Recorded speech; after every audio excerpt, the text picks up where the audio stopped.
ഇത്തവണത്തെ സൺഡേ കറക്കം നേരെ ഈസ്റ്റ് ഫോർട്ടിലേക്കാണ്. ഈ പോക്കിന്റെ ഫസ്റ്റ് ഡേ എപ്പോഴത്തെയും പോലെ പഴവങ്ങാടി ക്ഷേത്രം, പിന്നെ നേരെ പോത്തീസിലേക്ക്. അമ്മയ്ക്ക് പോത്തീസിന് എന്തോ സാരിയൊക്കെ നോക്കണമെന്ന് പറഞ്ഞു. നമ്മൾ തിരുവനന്തപുരത്തൊക്കെ പോകുമ്പോൾ അമ്മയ്ക്ക് ഇടയ്ക്ക് പോത്തീസിന്ന് സാരി നോക്കുന്നത് അതെന്തോ ഭയങ്കര ഇഷ്ടമാണ് അമ്മയ്ക്ക്. തിരുവനന്തപുരത്ത് വന്നു കഴിഞ്ഞാൽ നമ്മൾ സ്ഥിരം വണ്ടി പാർക്ക് ചെയ്യുന്ന കുറച്ച് സ്പോട്ടുകളുണ്ട്. ആരോടും പറയാത്ത കുറച്ച് സീക്രട്ട് സ്പോട്ട്.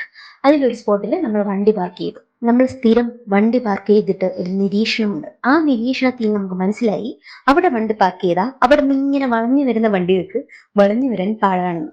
അങ്ങനെ ചേട്ടൻ വണ്ടി എടുത്ത് കുറച്ചുകൂടെ മുന്നിലേക്ക് ഇട്ടു. പിന്നെ ഒട്ടും താമസിച്ചില്ല, നേരെ പഴവങ്ങാടി ക്ഷേത്രത്തിലേക്ക്. പണ്ട് നമ്മൾ ഡെയിലി നൈറ്റ് വന്നുകൊണ്ടിരുന്ന സ്പോട്ടുകളിൽ ഒന്നാണ് ഈ പഴവങ്ങാടി ക്ഷേത്രം.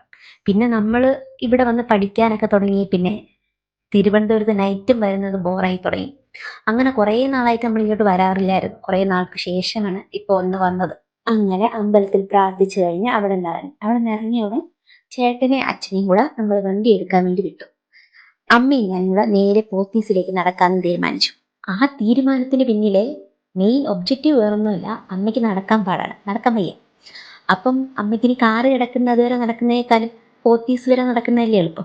അങ്ങനെ നമ്മൾ പോത്തീസ് വരെ നടക്കാൻ തീരുമാനിച്ചു. ഇനി അതിൻ്റെ ഇടയിൽ ഇവർ കാർ എടുത്തുകൊണ്ട് വരികയാണെങ്കിൽ വിളിച്ചാൽ മതി, അവിടെ നിന്ന് വണ്ടി കയറാമെന്ന് തീരുമാനിച്ചിട്ടാണ് പോയത്. പക്ഷേ നമ്മുടെ എക്സ്പെക്ടേഷൻ എല്ലാം ബ്രേക്ക് ചെയ്തുകൊണ്ട് അമ്മ പെട്ടെന്ന് നടന്ന് വണ്ടി എത്തും മുന്നേ പോത്തീസിൻ്റെ മുന്നിലെത്തി.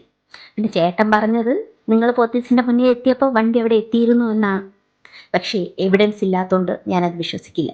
നമ്മൾ പോത്തീസിൽ കയറി കുറച്ച് കഴിഞ്ഞപ്പോഴത്തേക്കും ചേട്ടനെ വെച്ചിന് വന്നു. പിന്നെ അമ്മ സാരി നോക്കലോട് സാരി നോക്കൽ. ഞാൻ ഏതെങ്കിലും സാരി എടുക്കും, അമ്മയ്ക്കത് ഇഷ്ടപ്പെടില്ല. അമ്മ ഏതെങ്കിലും എടുക്കും, എനിക്കത് ഇഷ്ടപ്പെടില്ല. നമുക്ക് രണ്ടുപേർക്കും ഇഷ്ടപ്പെടാത്തൊരു സാരി അച്ഛന് ഇഷ്ടപ്പെടും.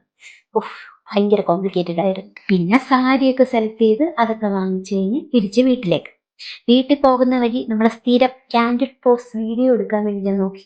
വീഡിയോ എടുക്കാൻ നേരം വണ്ടി ഒരു ഗട്ടറിൽ ചാടി. പിന്നെ അത് ഒറിജിനൽ ക്യാൻഡിഡ് ആയി. പിന്നെ ഒറിജിനൽ ക്യാൻഡിഡ് കിട്ടിയല്ലോ എന്നൊരു സന്തോഷത്തിൽ ഞാൻ തിരിച്ചു പോയി.